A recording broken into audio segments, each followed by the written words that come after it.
Is there a change in responsibilities after awakening?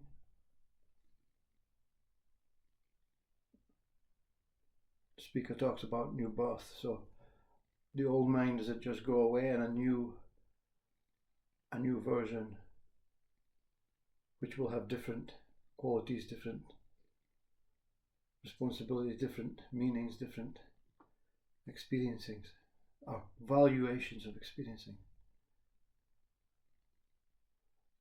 I mean, it's kind of concerning to talk from the state of being. It will have a great experience on the human mind, because the human mind has created so much responsibilities, not the great ones, but the ones that belong to the relationships of the human as a species, the very simple relationships. Responsibility to your children, to your partner. Do these responsibilities simply diminish? Is there a complete detachment?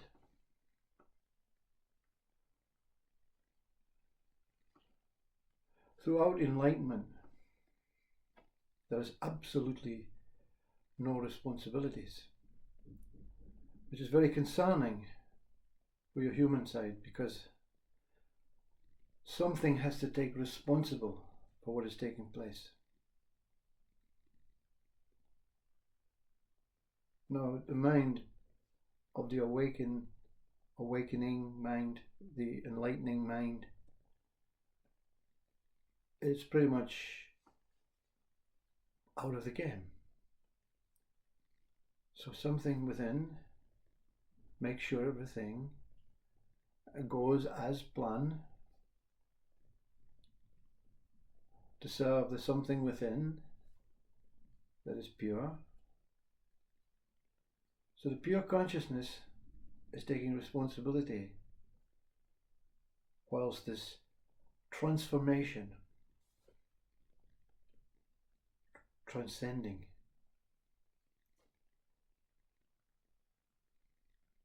is taking place. Once all of this is signed, sealed and delivered, there's an approval for the ego, or the human, the mind, by this consciousness that has to now move away. Because it's like any dual meeting. This one is very responsible. Yeah? Likes the responsibilities, likes to take control of its life. This one is truly, truly powerful. It's certainly going to engulf that responsibilities. Engulfing means I'm taking over your responsibilities. We see it in hierarchy. Hence why hierarchy is built.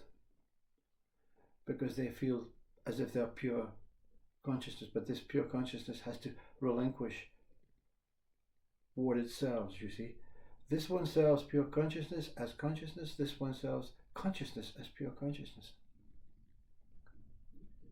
So at some point, when this one feels this one is able, I can disperse and seek another, you see. So nothing is taken away permanently. So the responsibilities, they don't change. The simple ones, the natural ones, the humane ones. The responsibility of having to pretend that you're a name, a simple word, that you're connected to a system or a society, they don't mean anything anymore. There's nothing that can pull you into the systematic way of society, because that's just a thought. The realization from this one is now that everything is thought.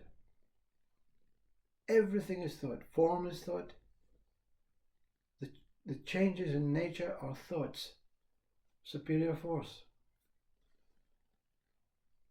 Yeah, let's give them winter today. That's why no 2 days are the same. That one always thinking on behalf of existence. That's why you feel, when this pure consciousness engulfs you, that you are the creator. You are a form of truly spirit, like equal to Christ. But of course that's not what it is, you see, because your purpose is on earth. Your purpose is as this human being. So the responsibility, they don't change. The higher ones, the foolish ones, the ones that I have to be successful, I have to be great, I have to be good and do this and prove to them and justify and all and measure my capabilities and I have to challenge everything. I have to make constant effort. They're gone, you see. But they're replaced. So the other human ones, being faithful to your partner, being hopefully an asset to your children and to people around in a very simple way of feeding, clothing, and embracing and listening. They never go away. You see, they are actually enhanced. But the new responsibility that replaces all these other fictitious stuff is to understand the mind that I am has to be truly transparent and truly transparent is not in understanding. It's not in understanding what is taking place. It's observing what is taking place. It's the transparent way of living. So the mind, in every moment, in every aspect, is always, you could class it measuring, but it's always observing what is taking place and seeing the transparency of it as myself. Because everything is taking place is a reflection of what I am, you see.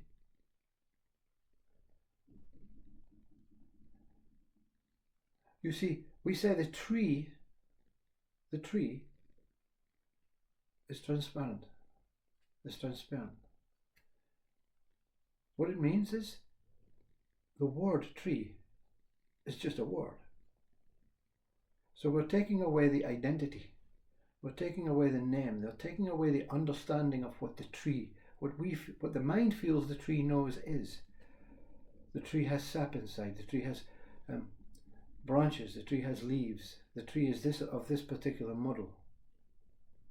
That blocks the transparency of seeing through the tree, seeing through the word, not the object. The tree is as solid as it's meant to be.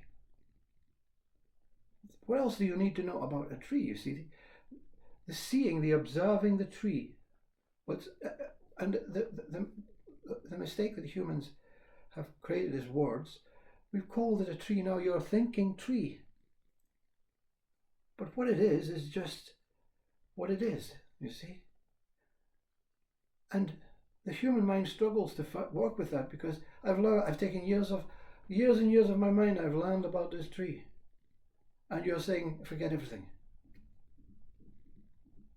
That's the transparency of the mind. The mind has created meanings, purposes, names, identities, methods, practices, ways, division, segmentation. Let's colour it up. Let's spruce it up. Let's put more salt and spice on this form. Let's say it's got a texture. Let's say it's got sap. Let's say it's got age, let's say it's got rings inside when we chop it down.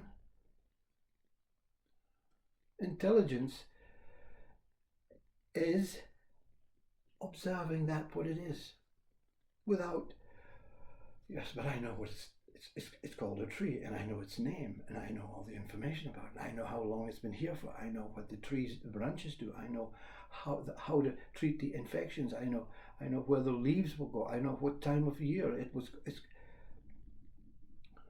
This is not transparency. This is, when you're looking through your window of your car,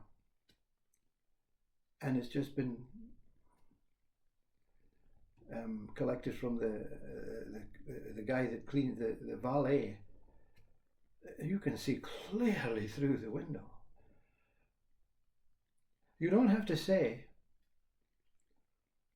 "Oh, I can see clearly through the window." You're just observing. There's nothing blocking the observation because it's pure. And suddenly it begins to rain, and it begins to rain heavy. I say, I can't see. You see? The rain is nature. We invent wipers, and we get rid of the tree. We get rid of the inability to observe. But the raindrops are the thoughts, the intelligence towards what is taking place. The rain is always a reminder. This one's overthinking. I'll give it something else to think about. This one likes thinking. Yeah?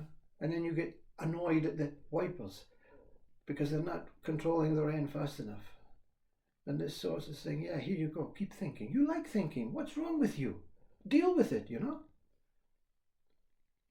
That's why we blame that one, you see, when we suffer. Dementia is coming very quickly. Well, you asked for it. You want it, you see. You create it, you want it. You give it names, you give it meaning. It's yours. Accept it.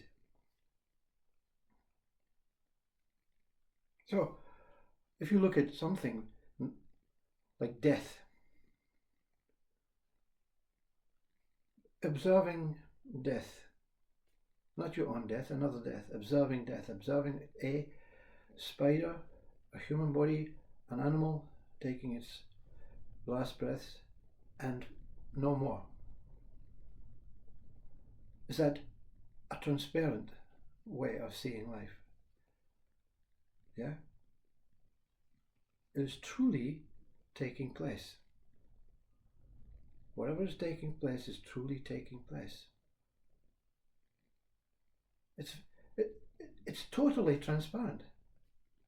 It's totally able. So the living, you don't have to give it meaning. The dying, you don't have to give it meaning. And the birth, you don't have to give it meaning. Because it's transparent, it's obvious, it's right in front of your very eyes. So why do we actually are not able to accept death? Because we have created an idea that death is horrid. It's horrid for me. I'm going to be alone. It's horrid for the one that's no longer going to experience this beautiful world. It's horrid for the body because it no longer is able to operate. I have feelings for the body as much as I have for the person inside the body, or the mind inside the body. That's why the death is so intricately created from an idea of what we believe is taking place. But we don't have to have an idea on what is taking place. It's absolutely taking place. We don't have to have a mind that works out what is taking place. In our heart, in our very core of being, loving towards that one, no, it's taking place. There's no transparency here. There's no raindrops on the window here. There's no thoughts about how can I make sense of this? The mind wants to make sense of everything. So, and that's what we've done for centuries. So don't think this speaker is saying, Yeah, we must all change. Yeah, we must all walk around with no names, with no meanings, with no purpose, whatever. That's not going to happen. So the teaching is from that what awakens. You say, I am awakened, so therefore I must be the teacher of my own awakening. No, because I am not. I am. I have given myself a shadow, a reflection of what mind says is infinite. You can appear as anything you like, but you must observe that which you are representing is much more powerful than you when you say, I am the person. But you're equal to the power of that when you say, I am. No story, no meaning, no purpose. Purpose is only to be prepared for that what will awaken. The transparency of life. You see, I see out my window, I observe, using a human mind, using a human language. I'm going to try and explain. It is very windy today. It is completely, everything is moving. I don't need a mind to say it's moving. I see, I observe. Something is changed from what it was yesterday. And humans, we say, yeah, okay, so what's happening? Well, the wind, there's a wind, yeah? It's gusting from west to east, yeah? It is creating ripples on the lake. It is creating swirling of the big, I don't know, weeds, whatever they call them, foxgloves. That pure grass, that pure reeds are just like all in one direction. It's incredible how every one of them is moving differently, you see. That's what we do. So we write stories, we tell books, we explain to others. Oh, I had a great experience this morning, I saw the wind. So we feel obligated to explain to ourselves, our own mind. Yeah, I know, yes, I know mind, yeah, I know you taught me that, I know you're great, yes, thank you very much. But can you leave me today just to observe? And that is true transparency, when you give no meaning to what is taking place. But inside, something is happy. Something is seeing through this transparent body. You can call it God, pure consciousness. You can call it whatever you like. But you're part of it because your body, you are within this body. You the great thing about being human being is you have the opportunity to be in a body. What I am as consciousness in this body is completely transparent, to the extent nothing is seen. Buddhists call it emptiness. Vedantas call it self, but self is still gives an impression of a human self, because we always say myself, so my body, myself. So self does not come across as pure emptiness. The Buddhists say emptiness. Very simple. Nothing. I am nothing. I am no thing. I have seen through the illusion of my name. I have seen through the illusion of not of form, but of this being separate from anything else. I have seen through the mind that wants to create meaning and purpose and block the transparent way of being. You see, the human is always trying to overpower its being side, that ego, that demonic side, that negative side's always saying, no, give it meaning. I'm here as a human. You're here as a human. Don't listen to this. I mean, your parents put you to school. It'll give you infinite reasons. Yeah? Do you want to lose all your intelligence? Do you want to walk about like a vegetable? Even the vegetable is transparent. It's worthy of being here. Take away the name vegetable, you don't know which one is which. You just say, wow, another version of me. Another version of emptiness. So we enlightenment, awakening, the greatest responsibility is be transparent, be genuine, be honest. Don't put any boundaries in front of your being. You need boundaries in front of your human body because they'll take everything away from you. They'll take your organs when you're breathing. They'll take your eyes. They'll take your car. They'll take your house. But they're going to take that anyway, whoever they are, you see. This mind, this demonic mind that wants, I'm very interested in this. Yes, I want this. Yes, but that one is living. No, yeah, that's okay, but, we have to serve the future ones, you see. These ones are old and stale, you see. Your human body, we call it skins. From baby, it develops many, many skins until it reaches a particular age. And then these skins, they start fading. At your highest point of a human, if you have not experienced awakening or enlightenment or a liberated mind, you are definitely not living a transparent life. That's a test, you see. How soon can I offload these skins? Each skin is a word, a thought. You have one skin, they say we have several layers of skin, but in each skin there are billions of layers of each skin. There are thoughts, there are images, there are colours, there are names, there are identities, there are ways, there are expressions. Each skin holds different versions of this human creative mind games.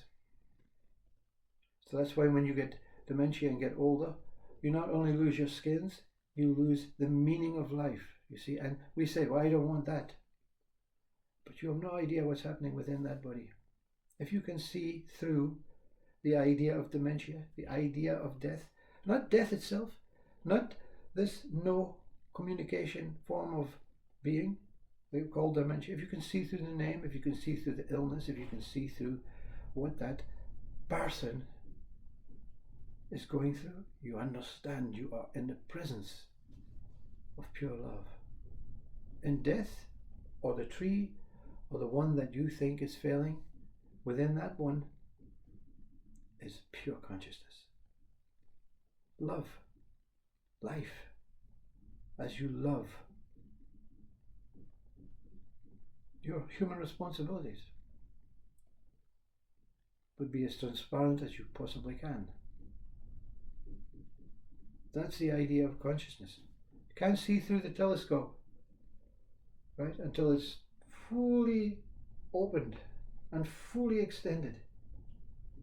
And it says, thank you for using your body. I hope you're enjoying the experience of this liberated, transparent soul or spirit that I have made out of you. You're not born as a spirit or a soul. You inherit that spirit soul life through the surrendering and giving up to the most profound conscious life, conscious God. And then you're born, really born. Born as the genuine, transparent I.